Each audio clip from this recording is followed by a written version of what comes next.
Magandang umaga, ngayon po ay araw ng Biyernes, May 24, 2024. Update po muli sa lagay ng panahon.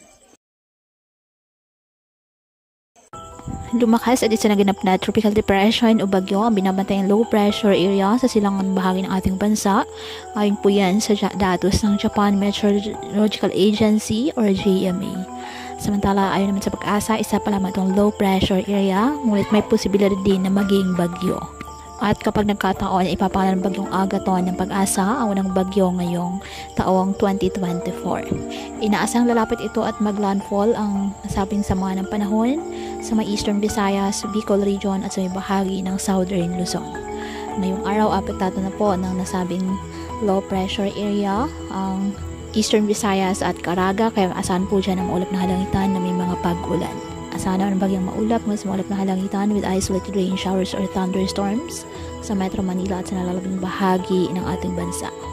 Kaya patuloy pa rin po natin na pinag-iingat ang ating mga kababayan sa banta pa rin ng mga posibleng pagbaha at pagguho ng lupa lalo na kapag may malalakas na ulan, at ugaliin po na magdala palagi ng payong o kahit anong panangga sa ulan.